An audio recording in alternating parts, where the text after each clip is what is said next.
જય દ્વારકાધીશ. રાજુ આહિર.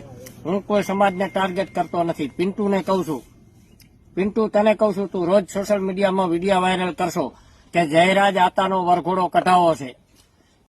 તો નમસ્કાર દોસ્તો, વીડીટી ગુજરાતી યુટ્યુબ ચેનલને લઈને તમારું હાર્દિક સ્વાગત કરું છું. અત્યારે હાલ દોસ્તો વાત કરીએ તો બગદાણા વિવાદને લઈને હજી પણ દોસ્તો જેમ કે વિડીયો સોશિયલ મીડિયાની અંદર ઘણા બધા વાયરલ થઈ રહ્યા છે. ત્યારે દોસ્તો જેમ કે એક ભાઈનો વિડીયો વાયરલ થઈ રહ્યો છે, તમને હું આખો વિડીયો બતાવીશ. રાજ આહિર તરફથી પિન્ટુને વળતો જવાબ, બેફામ ગાળો આપી છે. અત્યારે હાલ સૌથી મોટા અને મહત્વનો જેમ કે વિડીયો સામે આવી રહ્યો છે. હું તમને આખો પૂરો વિડીયો બતાવવાની કોશિશ કરીશ અને તમે વિડીયો જોજો કે આ ભાઈ દોસ્તો જેમ કે શું કહેવા માંગે છે. રાજ આહિર અને પિન્ટુને વળતો જવાબ આપ્યો છે. ત્યારે અત્યારે હાલ બગદાના વિવાદ લઈને જેમ કે ઘણા બધા વિડીયો વાયરલ થયા છે, તો ચાલો તમને આખો વિડીયો બતાવવાની હું કોશિશ કરીશ. જય દ્વારકાધીશ. રાજુ આહિર.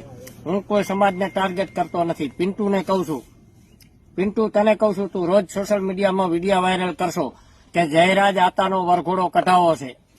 તો જયરાજ આતા તારો બાપ છે, બાપનો વરઘોડો નીકળે નહીં. અને 150 રૂપિયામાં લારીમાંથી 150 રૂપિયાના કપડા લઈ આવીને તું પહેરશો. જયરાજ આતા પહેરતા નથી. માં સોદામણા, તારાથી તારી માને જધે વરઘોડો નીકળે નહીં. અમે આયર છીએ અને આયર અમે તારા બાપ છીએ. માં સોદામણા, તું સમજી જા, વિડીયો બનાવવાનું બંધ કરજે. અને કાલે પણ મેં તને વિડીયો માં સુટગારું દઈને મૂક્યો છે અને 72 કલાકનો ટાઈમ દીધો છે. તારી ઓકાદ હોય, તારી હેસિયત હોય તો માં સોદામણા વરઘોડો કઢાવજે. નકા ભોસડીના ફાટડા, તું આ બધી ફિલ્મો બંધ કર. તું લોકેશન વિરમગામનું નાખશો. માં સોદામણા, હું 2 વાર વિરમગામ આવ્યો. માં શું છો માં સોદામણા, તારી માને જથ્થે 7 વાર રાજુ આહિર લંડ નાખે. ભોસડીના ફાટડા, ખાલી વિડીયો બનાય આદમી ન કહેવાય. તારી ઓકાદ હોય તો સાચું લોકેશન નાખ. અને મેં તને 221 વાર કાલે ફોન કર્યો ને આજે 76 વાર કર્યો. મારો ફોન ઉપાડ, 21 નંબર મારા હે. તું તો મારી ના ભોસડીના ભડુઆ.